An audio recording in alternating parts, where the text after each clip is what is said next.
So let's get started, everyone. So welcome back.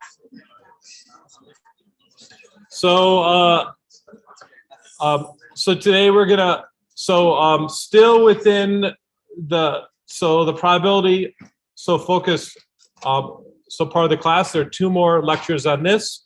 We're going to be talking about convergence today, which is going to be about kind of what happens when you get more and more data and how your your estimates get better and better as you get more and more data. This is kind of a huge area, and we're going to kind of give you, I think, the core simple perspective on this, which is the core of what you'll need to understand definitely everything related to it within this course, and also I think the foundation for the stuff you'll do kind of later on in machine learning and data mining.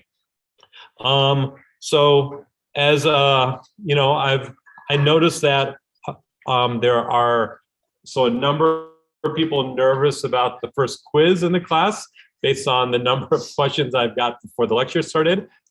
So that is happening today at 11:35. I will then I will stop the lecture, and we will have time to take the quiz here in the class. I will enforce on quiz 0. There was a bit more talking. It was kind of the first week of class still. We'll enforce it'll be quiet in this room starting at 11:35, so you can take the quiz in here. It'll be a quiet place where you can focus. We will be around to answer questions, both Anna and myself here, and also on Zoom. And then Maysam, another TA, will also be here to make sure we have enough people to answer questions. Hopefully there won't be as many questions on this quiz as on quiz 0. So remember that there is a chance to earn an additional 5 points on your quiz. So you can do this by turning in a cheat sheet. This you should have prepared on your device that you're going to take the quiz on. It's a Canvas quiz, so be prepared to upload. It's the last question on the quiz, so you should have it ready. It counts towards your time limit of the 30 minutes as soon as you start the quiz. It's open until midnight, but I recommend you take it here because we'll be here to answer questions. If you send us email or a message on Canvas, we can try and get to the question, but we might not get to it within the 30-minute window that you have. So again, I expect the quiz not to be time constrained. I expect the average in the class to be about 15 minutes, and I'm able to kind of monitor that as we go. So I expect it to be about 15 minutes on average. Some people take longer, and that's fine. Yeah.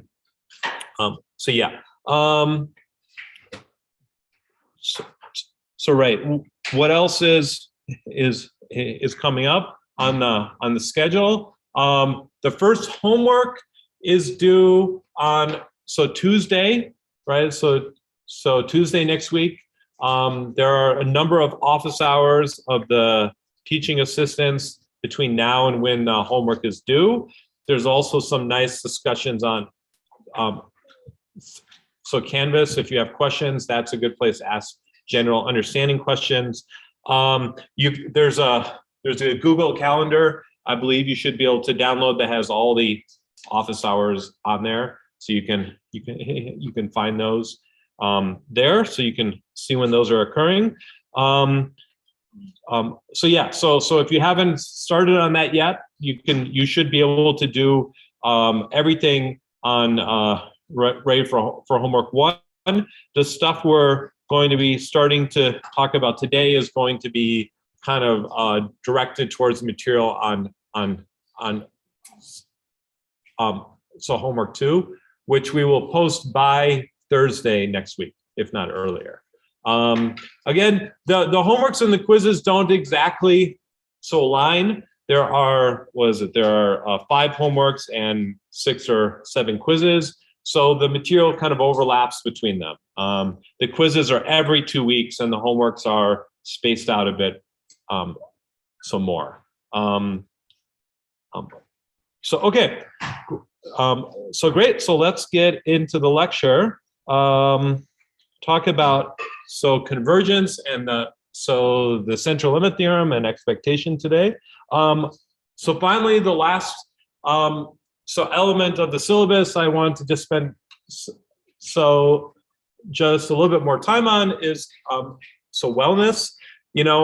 So as the semester goes on, kind of one way that this especially shows up is people get stressed out about their classes. This is normal. If because of the class stress or everything else going on in your life, it gets to a point where it's hard to get through this stuff you're supposed to be learning. There are resources on campus. There is a specific counselor for the College of Engineering, in fact, as well. So there's more information about it. So here, one particular form of wellness,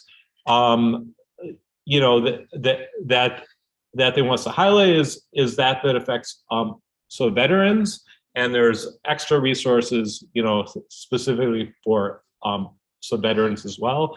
And so in general, if you're, if there's a situation that's making it so challenging for you, and you're working through something, and you the class is too much, I would much rather you come to me than to just completely stop doing stuff in the class and fall further behind, or to resort to cheating.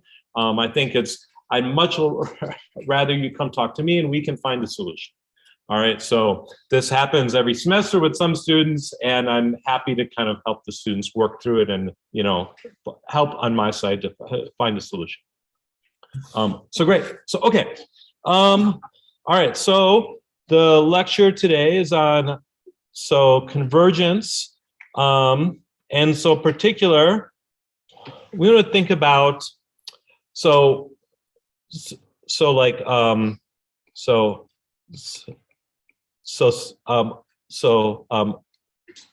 sampling of data, and by this I don't mean we're sampling from the data, but that data, we're going to view this as a sample of samples of observations of the world. Yeah, so we're going to typically say we have we'll have like n data points. Okay, and there's some kind of slightly careful ways I want to define this today. So I want to say that the data points is going to be a set P, and this will not necessarily be the notation I use the rest of the semester. We'll kind of go back and forth between the random variables and the data points, but I want to make this especially clear today. So we'll see these as, we use this as x1 and up through xn, but we'll see this as p2 through, through pn, and so this can be a set of these observations. And because I want to just make sure these are clear, that these are observations, these are samples, these are things that we have observed, they're fixed, right? These are observations, they are fixed. I want to distinguish these from the random variables that represent these data points. Okay, so we're going to kind of build up to this. We're going to say that these data points are drawn. These are drawn IID, this more clearly, IID from an unknown, so distribution, so F.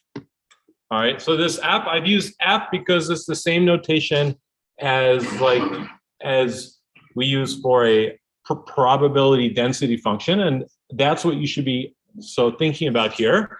But you should can also think of this as some like phenomena in the world that we'd like to study, and we're making observations of this world, and we're going to assume these observations are what's called IID, okay?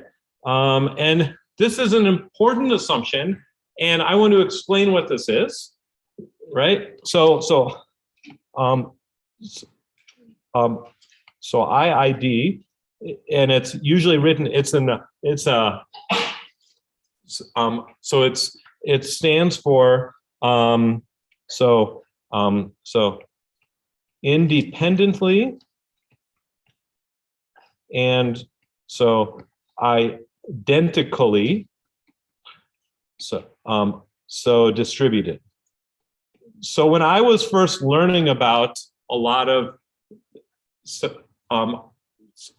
this machinery, I would see a lot of papers that said, okay, these data points are IID, but this it was like you would search for this in Google, and so it was hard to find the explanation. And so I think it's important to kind of explain what this is. This assumption basically underlies almost all of data analysis.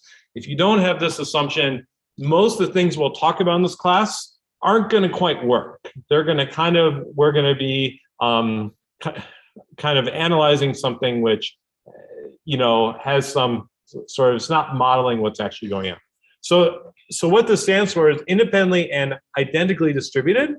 So the first term, so independently is the same thing as the independence we talked about with random variables and events, where this means that one of the data points, how we drew and observed that data point, does not influence the other data points that we observed.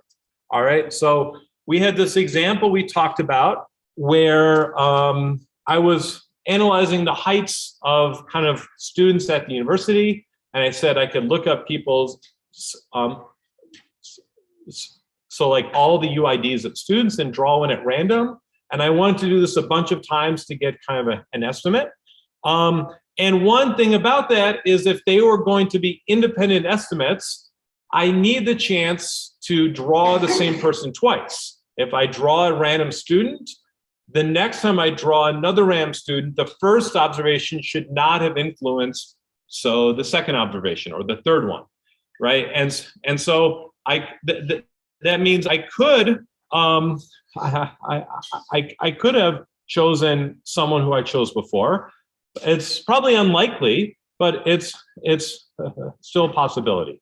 If you're looking at a sequence of events that are occurring over time sequentially, and the first event you observe or the first thing you observe, that observation influences the other things you observe, then they're not going to be independent, and you don't quite satisfy this assumption. So I'm going to assume that the observations I make are independent. First observation does not influence these other observations. We saw already that this was important when we wanted to do the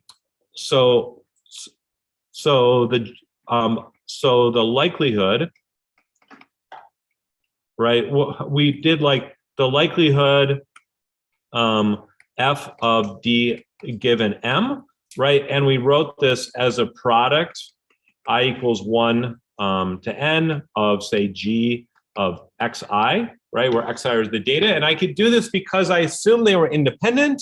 That means that the joint probability was the product of the individual probabilities, where the joint likelihood is the product of the individual likelihoods.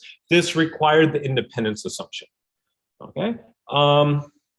Okay, and we'll see other ways where we need the independence assumption, including today. It'll be different than this reason for it. So the other property is so that these observations are assumed to be identically distributed. This means they're all coming from the same distribution.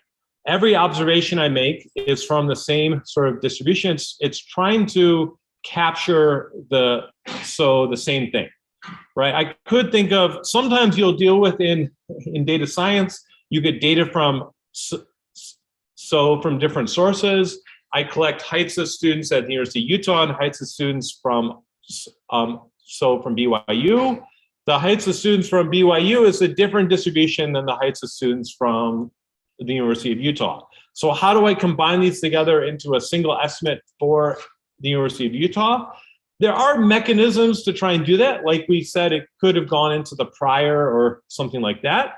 But for now, for most of this class, we're just going to assume everything came from the same distribution, and that's the distribution we're trying to study. Okay, so we want to, what we really want to do is to understand this distribution F. Okay, there's some distribution governing some phenomena, somehow, thinking of it as a probability distribution. We want to understand this through these observations. We assume they're all from the same distribution, and they're going to be independent draws. Okay? Yeah. That is bimodal, like with males and females of different average heights. Sure, yeah, you can have one distribution F, which is bimodal, and that's fine. Yeah, but we'll assume they're independent. Sometimes with bimodal distributions, and the proportions, you do like a stratified sampling, where I say, I know like 55% of the students at University of Utah are identify as female, and maybe 44% identify as male, and the 1% as something else. And so I actually make sure the samples I draw are from that distribution. You can sometimes do a little bit better analysis that way, but that's not what we're assuming here. We're just drawing from all students, and then we're kind of aggregating like all this together. That you can sometimes have smaller variance in your estimate doing it that way, but that's not what we're going to assume here. Those are more advanced approaches. Yeah. Okay, great. So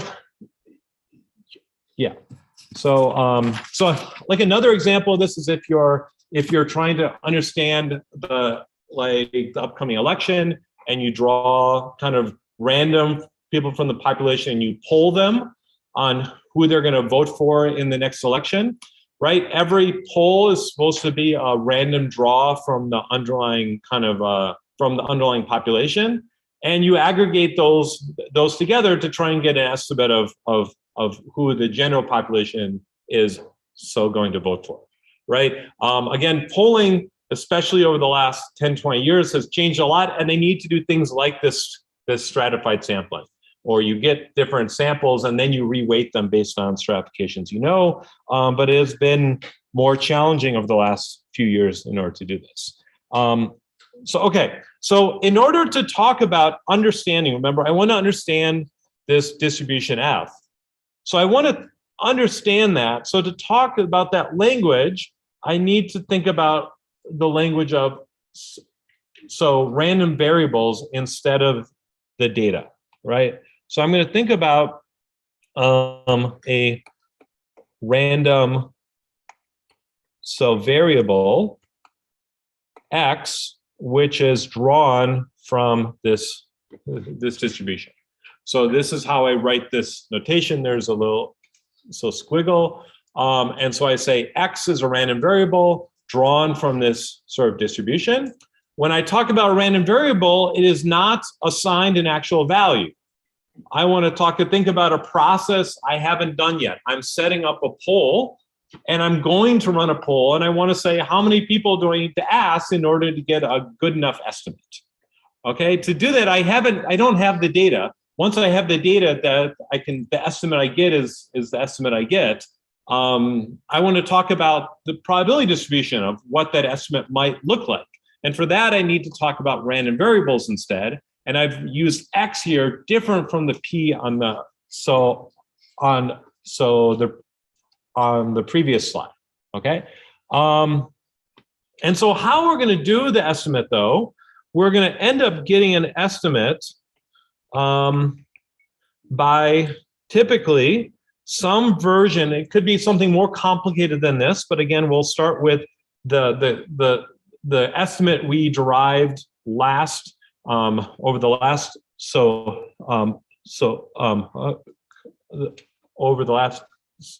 couple of lectures, which is going to be the sample mean, right? So I've got these data observations, and I'm going to take the average of these values, right? So I have all these PIs.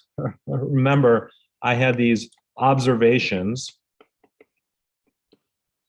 right? P, which was P1 up through Pn, right? And so I'm going to take the average of these, right? So in a polling, these might be, are you going to vote for Mike Lee, right? In the race for Senate that's coming up, right? And so maybe I assigned it a 1 if they vote for Mike Lee and a 0 if they don't vote for Mike Lee. And if the sample mean is greater than 0.5, then I would estimate that he would be elected. Okay. So I could make these observations in this way, and they could be in that case it's just 0, 1, but they could be values as well. I could estimate a height, right? And I draw samples, and I from those samples I take the average, and that's my estimate of the average height of the students. Okay, so this will be how I create my estimate. This is called the sample mean. Okay. But I want to think about this in terms of the random variables. Okay. So I'm going to for each of these observations, I'm going to have a corresponding, random, variables, and these will be x1, x2, up to xn. Right, so I'll also have a set of observations. If I'm drawing n samples from a distribution, or I'm going to do that, then I think about, okay, these n values that I'm going to draw, and I'm thinking about doing in the future, so these are still random variables, x1 through xn.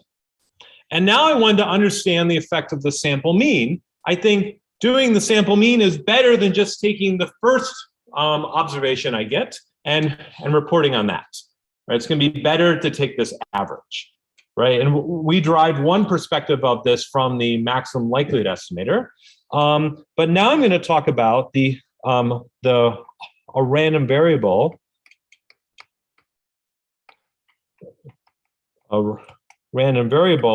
x bar, which is 1 over n sum I equals 1 to n of the xi's. Okay, so now I can, this is an average of the random variables.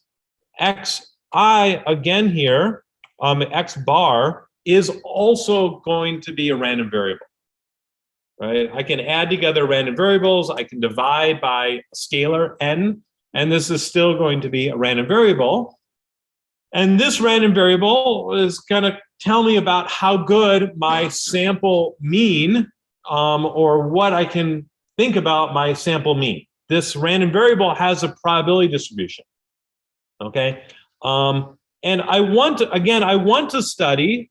My goal is to study F, right? And in particular, my goal is to somehow phrase this as something like a mean, right? So far, we're just talking about means, but we'll do things the rest of the semester that are going to be like means, and you'll see that when we get there, they'll be more kind of interesting.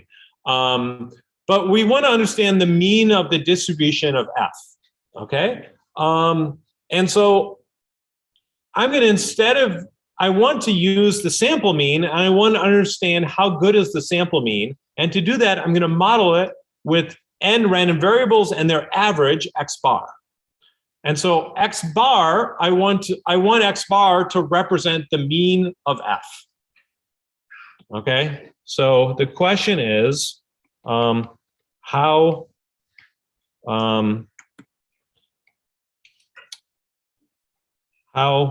good does, or how good will p bar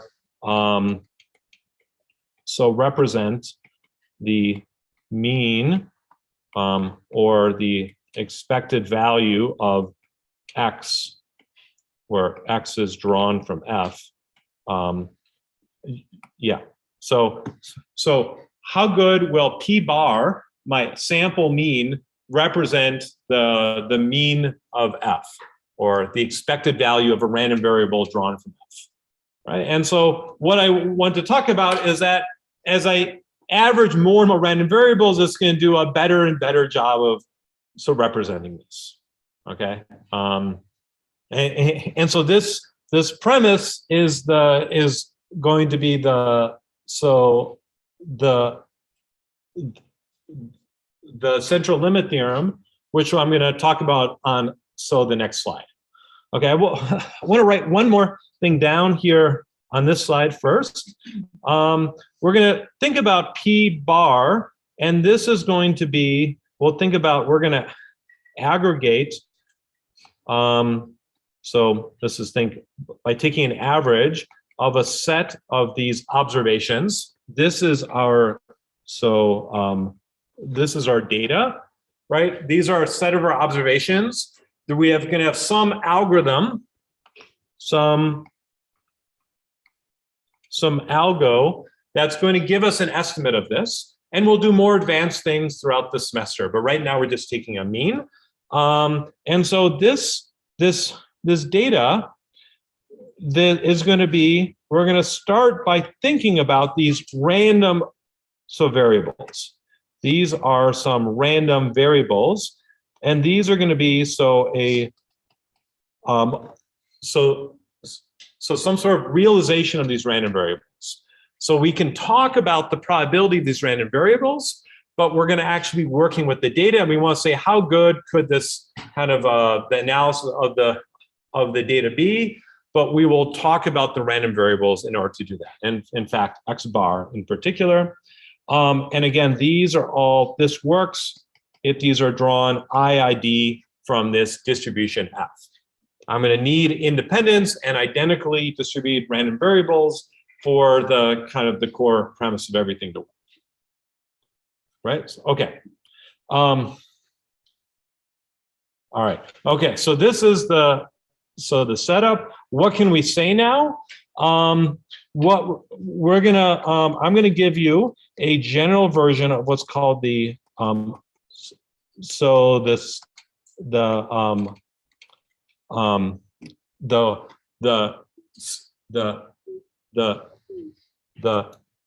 limit theorem. There are many versions of the central limit theorem, and it depends on if you add more assumptions on the data, you can get lots of different versions. There are probably hundreds of versions of this. I'm going to give you a very general version of this, okay?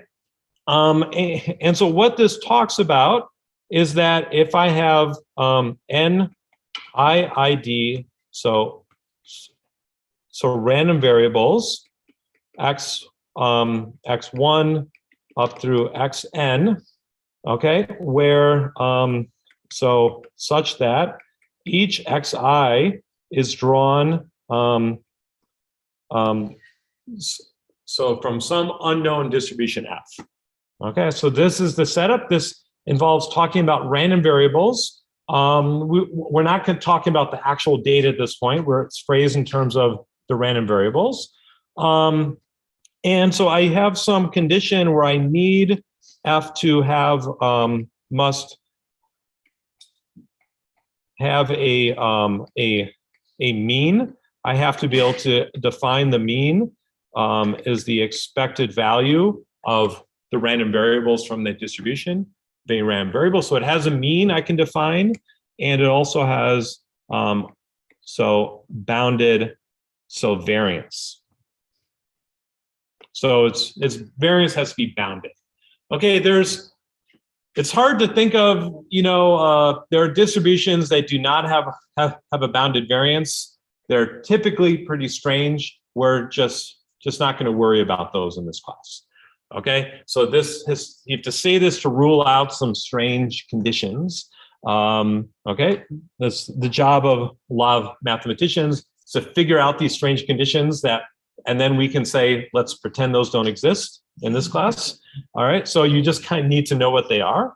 Okay, and then we're going to talk about x bar again, which is 1 over n, 1 to n, xi, right? So we're talking about the average of these random variables. Okay, and so we're going to say 3 things about this. One, that x bar, so the first thing about it is this converges to a normal distribution as n goes to infinity. Okay, so as we get more and more data, the resulting distribution of the mean looks like a normal distribution. Right, we talked about normal distributions in terms of modeling noise, and they had this nice form that if we did this negative log likelihood transform, we got the sum of the squared distances. That was one reason we use normal distributions. Also, noise tends to look like it. And the third reason is that under the central limit theorem, any sort of distribution you start with f, as you take averages, it converges towards a normal distribution. It's kind of a weird sort of property here. So that was something that makes a normal distribution very special. That's one property. That normal distribution, we can say something about it in two. A normal distribution has 2 parameters. The first one is that the mean of the normal distribution of x bar is going to be equal to the expected value of xi. Right, equals mu, right? So we had f, the original distribution f had a mean, right? Or we could say it's a random variable drawn from it had a mean, or I can integrate over its domain, right? And that mean, well, the mean of the normal distribution of x bar is the same mean. So it converges to the right mean. So if I want to estimate the mean using this x bar, I'm estimating the correct mean of f. Okay, this should probably not be too surprising. Taking an average, is preserving the mean here. And then the third thing is that the variance, okay, sigma star of x bar, or sigma squared of x bar is going to be sigma squared. This is of the original distribution divided by n. Okay. So what's happening, this is also super important because what this says is that as we get more and more data, what's happening to the variance as n gets larger, it's getting more and more narrow, smaller. That means the distribution of x bar, where it can be, is becoming in a tighter and tighter range, which means our estimate of the mean is getting better and better. Okay, so as we get more and more data, we get a better and better estimate of the mean. If we just took one data point, okay, that's going to give us an estimate, but we do better if we get more and more data. That's what is captured in the central limit theorem here.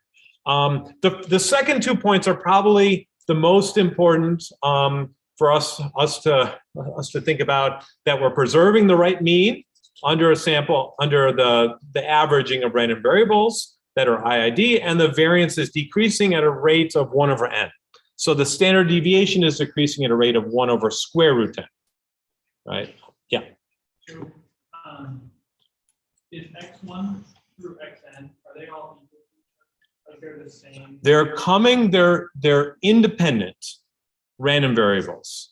So the variables there's a random process that is governing how we get each random variable, and that process is the same, but the randomness used to generate it is different. But The PDF is the same.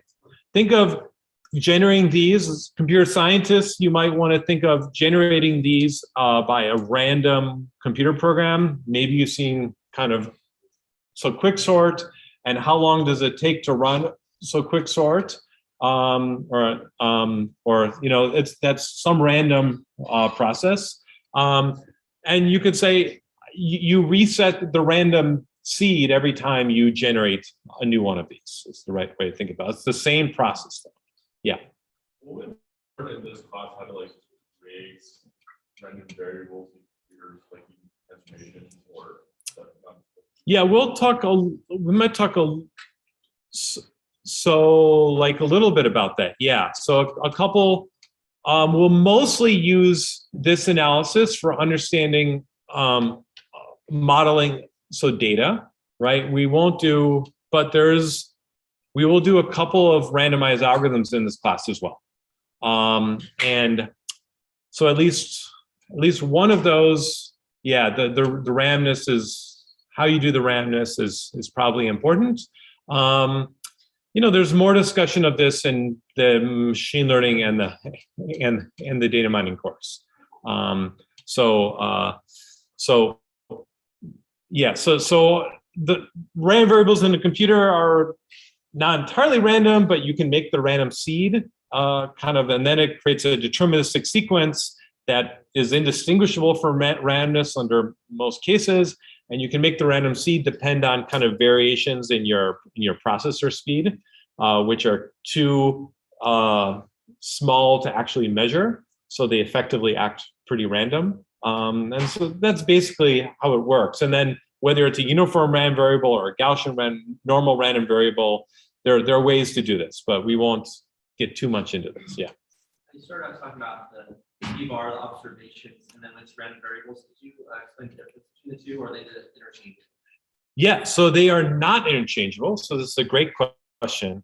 So p-bar, okay, this is a particular, you ran the algorithm, you get out a single number, right? Let's say I measure 10 people's heights in this classroom. Randomly, I get out a number that this is a scalar value, a number. X bar, that's a random variable. It has a distribution. If I would rerun that process, I would get probably a number which is going to be different, right? And every time I run it, I'd probably get, I might get the same one again, but I'd probably get a different one. There's a distribution of possible outcomes. X bar is capturing that distribution.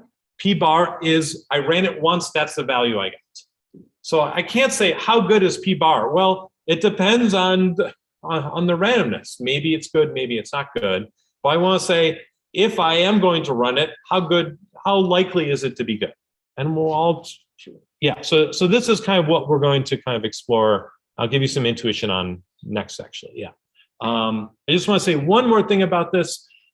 How does it converge to a normal distribution? What does this mean? I have not explained this. So if you don't totally understand this point, that's okay. We'll see a little demo next that will kind of illustrate this. But you don't need to totally understand this. In fact, when I said there are hundreds of versions of the central limit theorem, these typically vary in how I formalize this first point. Okay. And maybe I put more assumptions on the random variables, and then I can say something more about this.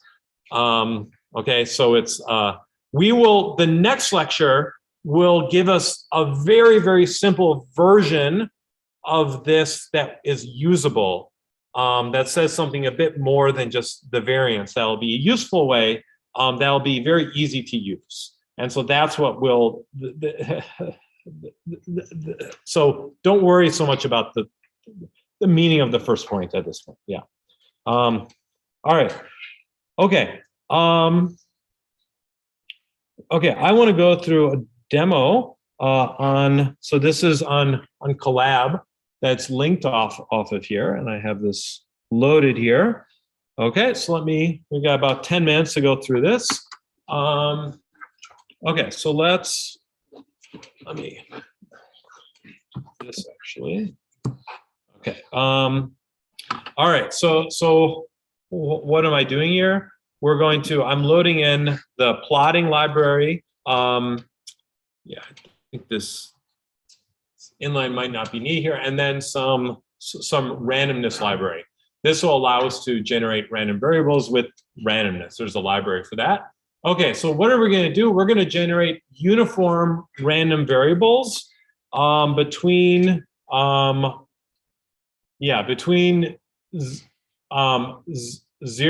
and 100. Okay, so we're going to have our distribution F is going to actually be discrete random variables between 0 and 99. So I'm going to have 100 bins I'm going to generate from. And so the mean of these, right, the true mean of a uniform over the bins from 0 to 99 should be 49.5. Okay, about roughly 50. Okay, and so each time I do this, I'm going to create some random variables. I'm going to create one observation, basically a number between 0 and 99, and I'm going to then take n, repeat this n times, and I'm going to take the average of those n things. So I'm going to make n observations. I'll start with just one observation, n equals 1, right here, and then we'll change this and make more observation. We'll see what happens. And then that's one observation. So it's to understand the random variable, I'm going to repeat this example on num trials. I've set it at 30,000 number of trials. So to be able to see this as a histogram, I'll plot the different variations of this over the histogram. All right, question. You made a more I made a what? You made a more increase the size. Oh, and can't make the font bigger. Let's see about. Good. Is this okay? Hopefully this is readable. Yeah, this in. Okay, it still fits on here. Great. Okay. Okay, so we're going to start with one. I'm going to take an average of one random variable here. It's running slow here, and then I'm going to. And what do I expect with one random variable? I'm taking the average of one thing. This is if I just used the first estimate, and it should look like a uniform distribution. I'm not getting any advantage of the averaging. And as I average more and more thing, I'm going to increase n. It should look more like a normal distribution. This looks 30,000 trials. I'm counting the number of things that happen, the frequency on the y, and it's about 300 on average, right? Okay, so my estimate, if I do one trial, the average should be 49.5, and I'm getting, I'm not getting a great, sometimes I'm getting, 5, which is way off. Okay, let's go and increase this to 2 and see what happens. All right, it's a little slow today. It was okay. Now I average 2 things. The X at the bottom, right? Yeah, great. I had to move it with my finger. Okay. Yeah, so now I average 2 things between 0 and 100, and now it looks more concentrated, right? It looks kind of like this triangle, right? I have, so the average, the typical average is closer to, what the mean should be, but sometimes I still get something out here. Okay, let's see if I can change this to 3. See what happens. Okay, it's a little, Google servers must be having a little slowdown.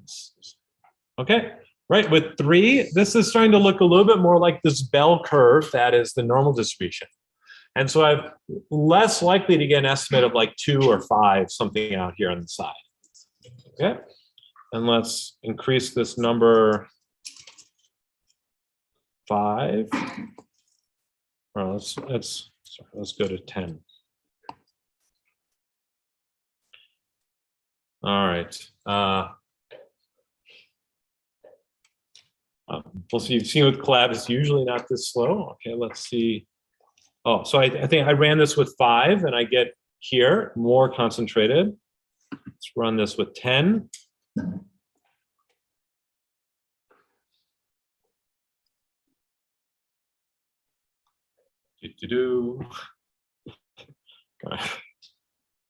All right, okay, with 10, it's very unlikely I get something outside of 20 or 80, right? It's almost none of my observations were less than 20 or more than 80, and I'm getting a much more concentrated distribution here. And I'll do one more here with 30, just to see. And you should see that the shape is looking a little bit more like, clearly like a normal distribution. The bumps are kind of smoothing out a little bit here.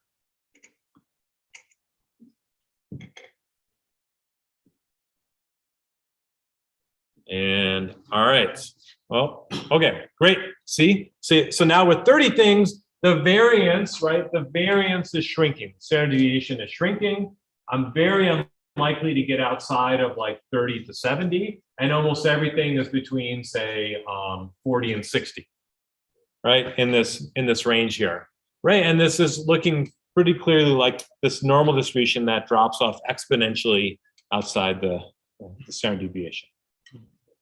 Okay, so this is kind of a demonstration of this. If I change the original distribution from uniform to something else, I would still get this sort of convergence. The more extreme that distribution is, the slower the convergence is in some sense. Yeah. So with larger and larger n, it will just be closer and closer together until it just gets into one line. Yeah, that's right. And it should, that line will eventually be concentrated right around the true mean. Right, so it looks like a normal distribution, it's concentrated around the true mean, and the variance is shrinking at a rate of 1 over n. Right, so this is after the variance was so this variance was whatever the old variance was divided by 30. Okay, so right, cool. All right, maybe I'll say one more thing before we go, and this will be a preview of what we'll say next time. How we're going to write these bounds is we're eventually going to be a probably approximately so correct called PAC. Okay, and we're going to have a random variable x bar, and what we want to say is that it's a little bit hard to talk about how accurate is the random variable or how accurate do we expect our sample mean to be. So we need to write it in kind of this complicated way that the probability that x bar, the difference from the true mean, which is the mean of x bar, the probability that that's greater than some epsilon tolerance is less than some probability delta. Okay, so this is the error. So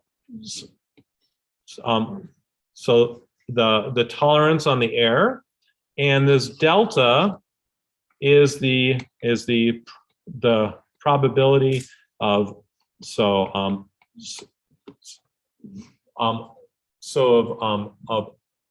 failure, the probability that we exceed our error estimate.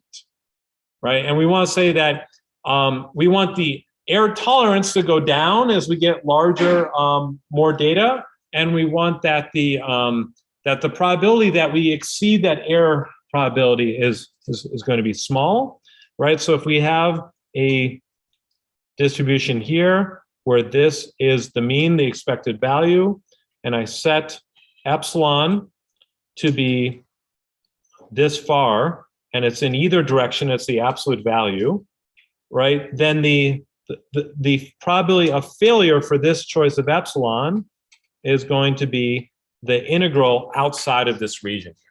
Okay, so the integral outside there is the delta.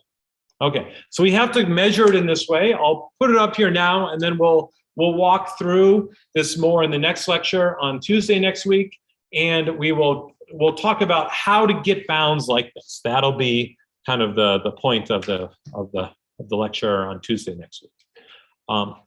So great. So okay. So we will stop here, and the quiz should be opening up, and we'll try and have it quiet in this room so people are going to be taking quizzes. And myself, Anna, and Maysam will be around to answer questions.